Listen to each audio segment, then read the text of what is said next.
எல்லாருக்கும் ஹாய். நம்மளோட அம்மு பாசிட்டிவிட்டி பார்க்குற எல்லாருக்கும் இன்றைக்கி டே ரொம்ப ஹாப்பியாக ப்ளசண்ட்டாக சூப்பராக போகணும். ஸோ நான் எப்பயுமே சொல்கிற மாதிரி வீட்டில் இருக்கிற பெண்கள் எப்பயுமே கொஞ்சம் அமைதியாக பொறுமையாக அதிகமாக கோவப்படாமல் இருந்தீங்கன்னா நிச்சயமாக அன்றைக்கி நாள் வீட்டில் இருக்கிற எல்லாருக்கும் சூப்பராக போகும். ஸோ எவ்வளோ கோவம் வந்தாலும் கொஞ்சம் அதை கண்ட்ரோல் பண்ணிங்கனாலே நம்ம லைஃப்பில் ஈஸியாக நம்ம ஹாப்பியாக மூவ் பண்ணிடலாம். ஃபர்ஸ்ட் ஆஃப் ஆல் லாஸ்ட்டாக நான் வீடியோ போட்டு 8 நாள் ஆயிடுச்சு. இதில் ஒரு 4-5 பேர் எனக்கு மெசேஜ் பண்ணி கேட்டிருந்தீங்க என்னோட மித்த வீடியோஸ்லாம். ஏன் சிஸ்டர் வீடியோ இன்னும் வரல, போட மாட்டீங்க, ரெகுலராக போடுங்கன்னு சொல்லியிருந்தீங்க. கண்டிப்பாக நான் இனிமேல் ரெகுலராக போடுறேன். ஸோ 1 வீக் என்னால் கொஞ்சம் வெளியே போயிட்டதுனால வீடியோஸ் போட முடியல. சரிங்களா? சரி வாங்க இன்றைக்கி வீடியோக்குள்ளே போகலாம். ஸோ இந்த வீடியோவில் பார்த்தீங்கன்னா வாங்குற சம்பளம் பத்தவே இல்லை, என்னால் சேமிக்க முடியலை, மாத கடைசி வரைக்குமே என்னால் பணத்தை கொண்டு போக முடியலை. ஸோ மாத கடைசியில் ஒரு 5 நாள் கூட அடுத்தவங்ககிட்ட கடன் வாங்க வேண்டிய நிலைமை வருது அப்படின்னா அதுக்கு காரணம் நீங்கள் மட்டும்தான். உடனே நிறைய பேர் நினைப்பீங்க நான் வாங்குற சம்பளம் 10,000 தான், 15,000, 20,000 தான், இதில் எனக்கு நிறைய கமிட்மெண்ட்ஸ் இருக்குது, ஆனாலும் என்னால் அதை பண்ண முடியலன்னு நினைக்கிறீங்க. முதல் விஷயம் நீங்கள் தெரிஞ்சுக்க வேண்டியது என்னென்னா, லைஃப்பில் சேவிங்ஸுங்கிற ஒன்று பண்ணணும், சேமிப்பில் நான் அடுத்தடுத்து படிக்க போகணும்னு நினச்சிங்கன்னா 2 விஷயத்த கண்டிப்பாக நீங்கள் பண்ணணும். முதல் விஷயம் எக்ஸ்ட்ரா எக்ஸ்பென்சஸ், ஆடம்பரமான விஷயங்கள் செலவுகள் நீங்கள் பண்ணக்கூடாது. 2வது முக்கியமான விஷயம் உங்களோட இன்கம் ஜென்ரேட் பண்ணுறதை நீங்கள் இம்ப்ரூவ் பண்ணியே ஆகணும். ஏன் நான் அப்படி சொல்கிறேன்னா, சேமிக்கிற ஆசை மட்டும் இருந்தால் போதாதுங்க, அதுக்கு நம்ம அதிகமாக பாடும் படணும். நிறைய பேர் சொல்லுவீங்க வாங்குகிற சம்பளத்தில் குடும்பத்தையும் பார்த்துக்கணும், என்னோட வேலைக்கு தேவையானதை பார்த்துக்கணும், டிரான்ஸ்போர்ட்டுக்கும் நானே பார்த்துக்கணும், அதனால் வாங்குகிற சம்பளம் கரெக்டாக இருக்குன்னு சொல்லுவீங்க. அப்போது நீங்களோ இல்லை உங்கள் வீட்டில் இருக்கிற யாரோ கண்டிப்பாக எக்ஸ்ட்ராவாக வருமானம் கொண்டு வரதுக்கு என்ன பண்ணணுமோ அதை பண்ணணுங்க. அதை விட்டுட்டு பெண்களை நான் வேலைக்கே அனுப்ப மாட்டேன், இல்லை அவங்க சம்பாதிக்கவே தேவையில்லை, நான் மட்டும்தான் போகணும்னு நினச்சிங்கன்னா கடைசி வரைக்கும் இப்படி நீங்கள் என்ன பண்ணுவீங்க, அடியும் புடியுமா தான் நம்ம என்னால் என்ன பண்ண முடியும், லைஃப்பை லீட் பண்ண முடியும். 2வது கேட்டகரி என்ன பண்ணுவாங்கன்னா, வாங்குற சம்பளத்தை சேர்த்து வைக்க வழி தெரியும், அதுக்குண்டான விதிமுறைகள் தெரிஞ்சும் ஆடம்பர செலவுனால அதிகமான ஒரு ஆசையினாலும் என்ன பண்ணுவாங்கன்னா அந்த காசை செலவழிச்சிருவாங்க.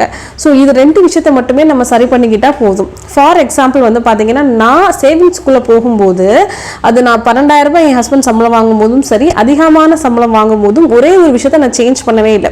என்ன சேஞ்ச் பண்ணவே இல்லைன்னா, 12,000 சம்பளம் வாங்கும் போது நம்ம மாதம் மாதம் எவ்வளோ காய்கறி வாங்கணும், வீட்டுக்கு எவ்வளோ செலவு பண்ணோம், எந்த மாதிரி பலசரக்குகள் வாங்கணுங்கிறத இப்போ வரைக்குமே நான் இந்த 5 வருஷத்தில் சம்பளம் எவ்வளோதான் அவங்களுக்கு கூடனாலும் இல்லை நான் தான் ஏதோ ஒரு சம்பாத்தியம் பண்ணாலும் அதை மட்டும் நான் இன்க்ரீஸ் பண்ணவே இல்லை. இதை நிறைய பேர் மாற்றிருப்பீங்க. ஃபார் எக்ஸாம்பிள் இப்போ நான் 10,000 சம்பளம் வாங்கும்போது நீங்கள் குடும்பம் நடத்துகிற விதம் வேற மாதிரி இருக்கும். முக்கியமாக சமையலுக்கு சொல்கிறேன், சாப்பாட்டுக்கு சொல்கிறேன். அது 20,000 ஆகும்போது எக்ஸ்ட்ரா ஆகிடும், 30,000 ஆகும்போது எக்ஸ்ட்ரா ஆகிடும். ஸோ இந்த 40,000, 50,000 அப்படி கூட்டிகிட்டே போகும்போது உங்களுடைய வாழ்க்கை முறை மாறும் இல்லையா? அந்த வாழ்க்கை முறையில் எதெல்லாம் நீங்கள் வாங்கணும்னா, ஒரு வீடு, வாகனம், நிலம், அப்புறம் பார்த்தீங்கன்னா கோல்டு, சேவிங்ஸு, இது நீங்கள் அதிகப்படுத்திக்கிட்டீங்கன்னா தான் உங்களோட லைஃப் நல்லா இருக்கும். இந்த வாழ்க்கை தரத்தை உயர்த்தாமல் அதே நேரத்தில் சாப்பாட்டுக்கு முதல்ல நான் ஒரு 5,000 பண்ணிட்டு இருந்தேன், 6,000 பண்ணிட்டு இருந்தேன், அதுக்கப்புறம் சேலரி இன்க்ரிமெண்ட் ஆக 7,000, 8,000, 9,000, 10,000, அது கூட எனக்கு பத்தலை அப்படின்னு சொல்கிறவங்க நிறைய பேர் இருக்கீங்க. அப்போ முதல்ல நீங்கள் சரி பண்ண வேண்டியது அதுதான். ஹெல்த்தியான உணவுக்குள்ளே நம்ம போயிட்டாலே கண்டிப்பாக நம்மளால் சேவிங்ஸ் பண்ண முடியும்.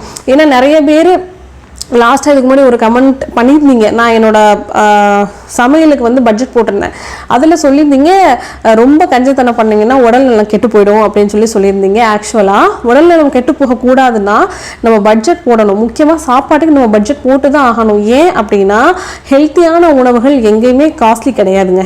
நீங்களே கொஞ்சம் செக் பண்ணி பாருங்கள். ஹெல்த்தியான உணவு, ஆரோக்கியமான உணவு காசு அதிகமாக செலவாகுதுன்னா கிடையாது. எல்லாமே வெளியே வாங்கக்கூடிய சாப்பாடாகட்டும், இல்லை சாட் ஐட்டம் ஆகட்டும், இல்லை டின்டு ஃபுட்ஸ்ன்னு சொல்கிறாங்கல்ல அதுவாகட்டும், பேக்கடு ஸ்நாக்ஸ்ன்னு சொல்கிறாங்க, அதுக்குள்ளே நம்ம போயிட்டோம்னா தான் நமக்கு பட்ஜெட் கூடும். சரிங்களா? அதனால் சாப்பாட்டுக்கு கஞ்சத்தனம் பண்ணுறது தயவு செஞ்சு இனிமேல் யாரும் கமெண்ட் பண்ணாதீங்க. சரிங்களா? ஏன் அப்படி சொல்கிறேன்னா, அது கஞ்சத்தனம் பண்ணலை, ஆரோக்கியமான உணவுக்குள்ளே போயிட்டோம்னாலே சாப்பாடு கரெக்டாக அந்த விஷயம் நமக்கு மிச்சமாயிடும். அடிஷ்னல் 4,000, 5,000 நமக்கு செலவுகளே ஆகாது. முதல்ல அதை சரி செஞ்சுக்கோங்க. 2வது முக்கியமான விஷயம் ஆடம்பரம்ங்கிறது, நான் பைக் வச்சுருந்தேன், புது பைக்குக்கு மாறலாம், தேவையே இருக்காது அந்த இடத்துல. அந்த பைக் நல்லா தான் இருக்கும். ஆள் இப்போ சம்பளம் கூட வாங்குறேன், ஸோ எனக்குன்னு ஒரு மரியாதை வேணும், அதனால் நான் வந்து பைக்கில் போகிறேன். பைக்கில் போகிறதுனால ஒரு ஸ்கூட்டியில் போகிறவங்க அடுத்து வந்து ஒரு புல்லட்டில் போனால் தான் மரியாதை, அதுக்கடுத்து ஒரு காரில் போனால் தான் மரியாதைன்றது கிடையாது. அது நம்மளோட மைண்ட் தாட் தான்.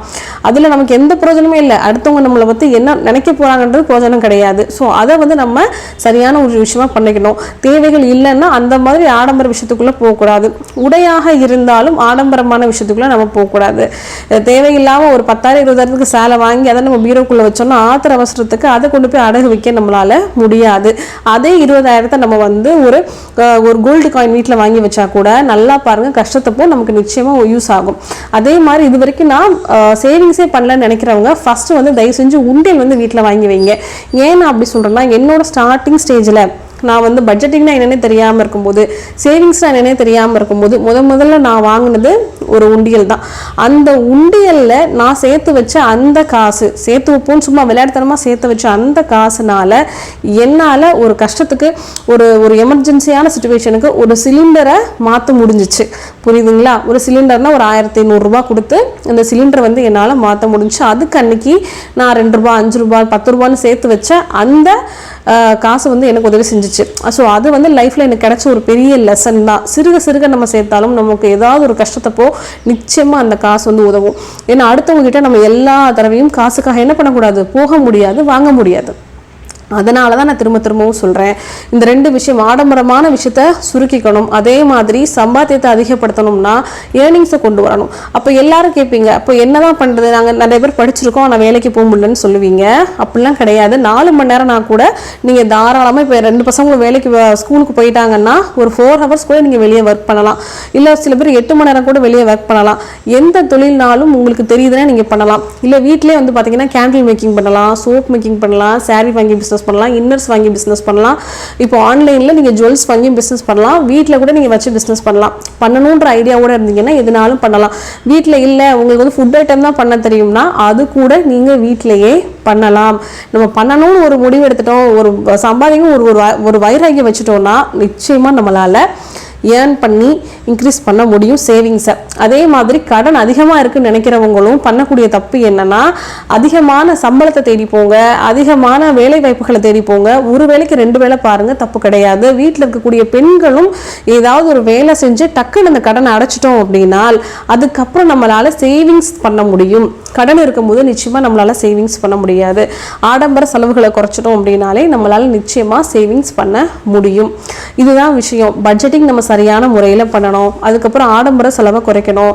நம்மளுடைய மாதம் வருமானம் நமக்கு உயர்ந்துக்கிட்டே போனாலும் சாப்பாட்டுக்கோ இல்லை நம்மளுடைய உடைக்கோ இல்லை ஒரு ட்ராவலிங்க்கோ நம்ம அதிகமாக காசு கொடுக்குறோமான்னா அதை வந்து நம்ம யோசிச்சு தான் நம்ம செலவு பண்ணணும். நம்மக்கிட்ட காசு இருக்குல்லையா, நம்ம யூஸ் பண்ணிக்கலாம்ல அப்படின்னா நீங்கள் அதிகமாக சம்பளம் வாங்கி எந்த பிரோஜனமும் உங்களுக்கு கிடையாது. அதில் எந்த சேவிங்ஸும் உங்களுக்கு கிடையாது.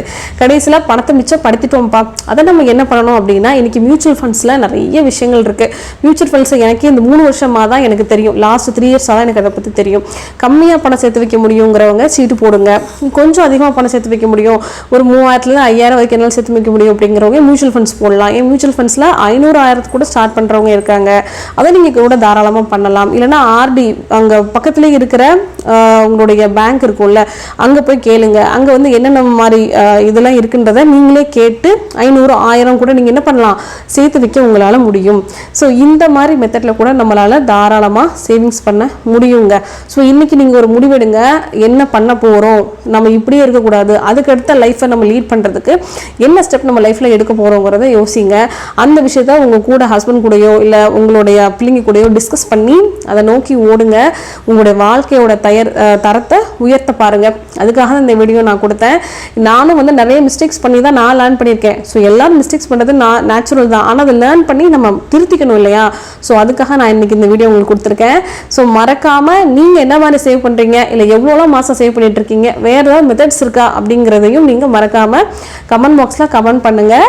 ஸோ நாளைக்கு இதே மாதிரி ஒரு நல்ல வீடியோவில் வந்து நான் உங்களை மீட் பண்ணுறேன். மறக்காமல் லைக் போடுங்க.